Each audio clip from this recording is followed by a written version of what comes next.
The FUNOGUIDE was designed for parents as a resource to teach children how to read. This child-friendly guide provides years' worth of fun activities woven into everyday on-the-go life that will help you provide your child a systematic understanding of the English code through play and incorporates all the components of literacy. I take this with me everywhere.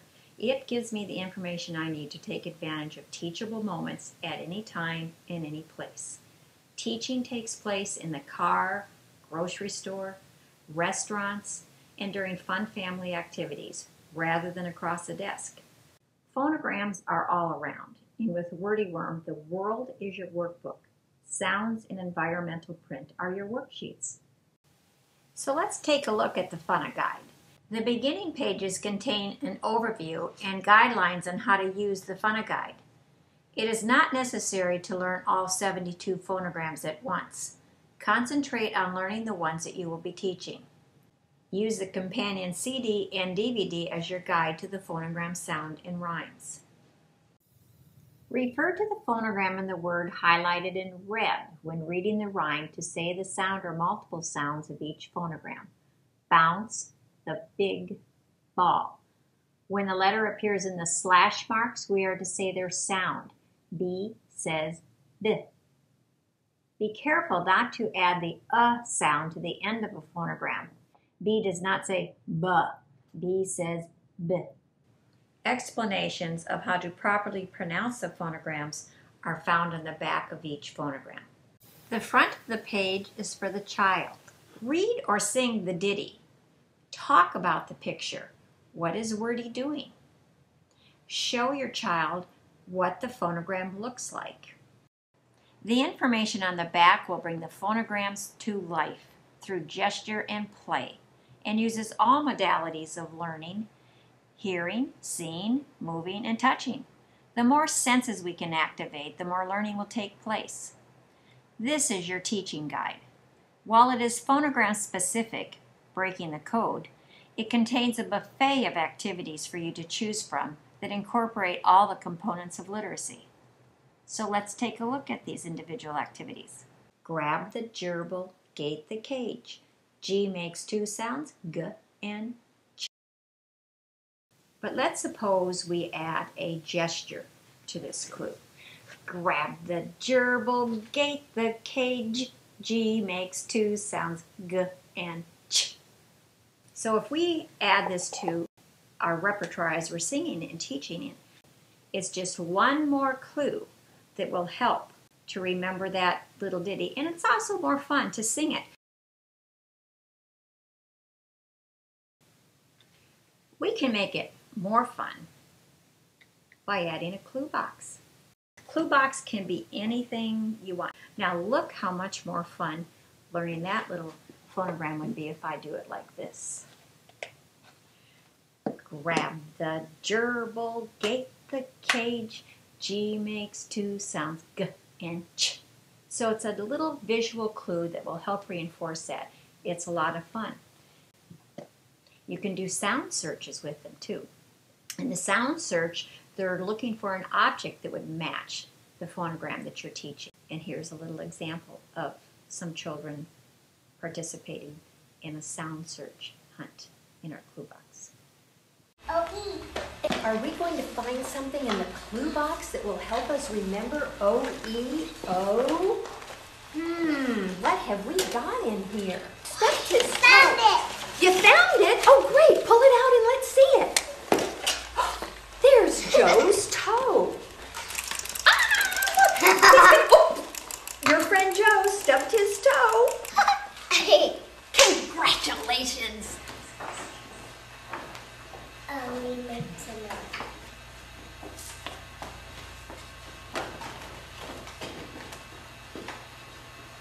We make to know. We make to know. My friend Joe got to tell. We make to know.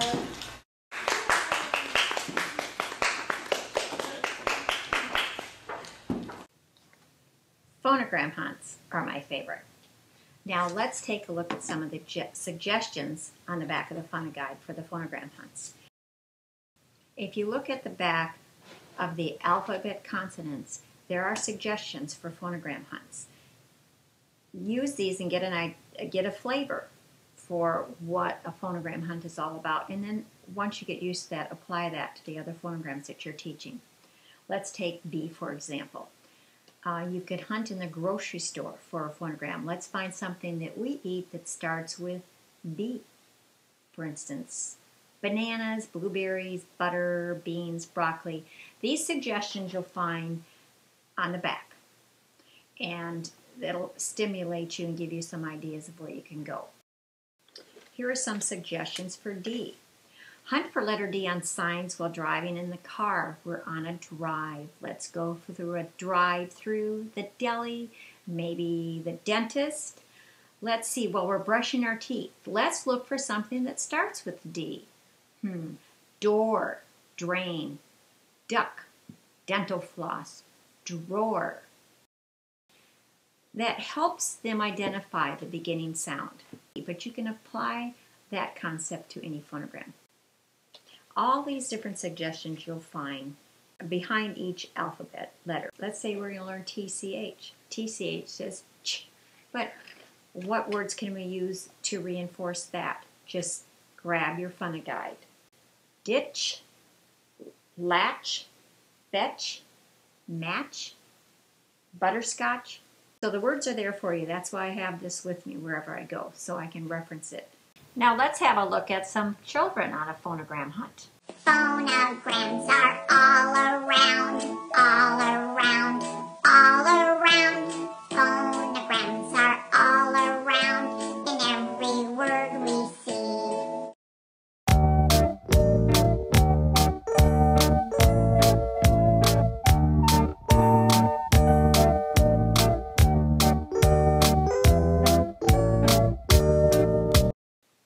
You can find phonograms in your pantry, on flyers, in books, road signs, in restaurants, on menus, anywhere you go. Let's take a look at some phonograms that I find wherever I go. The waves are high, they slap my thigh. IGH says I.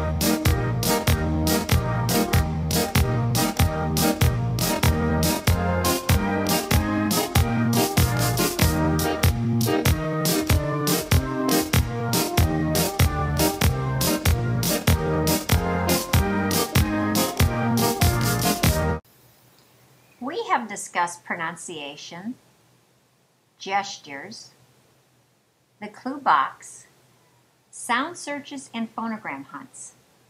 Let's take a look at writing. Practice writing the phonogram. Gear this to the age of your child, taking into consideration upper and lower cases, the paper with or without lines. Be creative. Write letters in sand, and shaving cream is fun.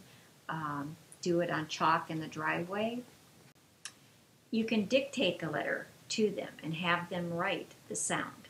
You can also give them a page from my first phonogram book available from WordyWorm Reading.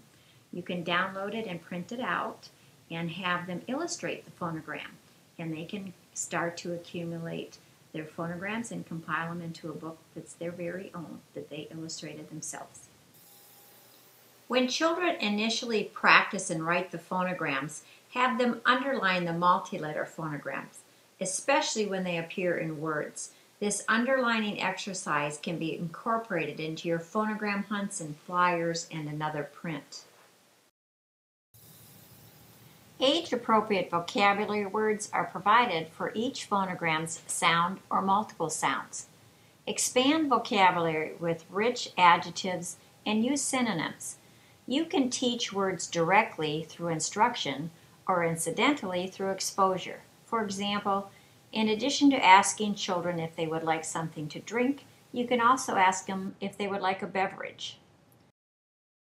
Listening to books read aloud to them will give children multiple exposures to words.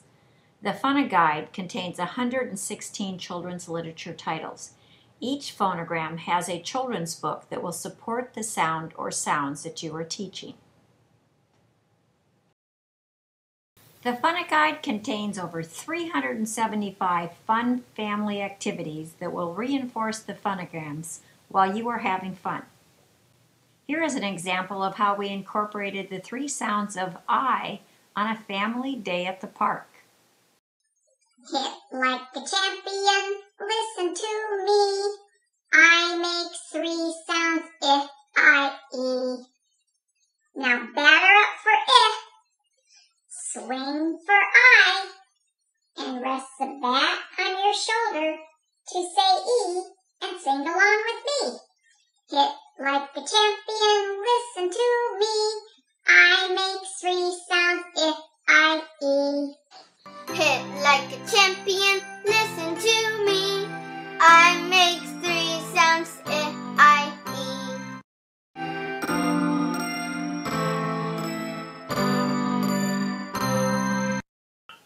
Once your child has mastered the phonogram, simply turn it back.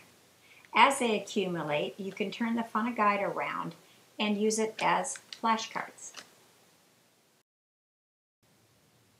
Using gestures, clue box, phonogram and sound hunts, incorporating vocabulary, writing, and family fun with your FUNOGUIDE at hand, I invite you to put on your detective hat, grab your magnifier, and help your children discover the code.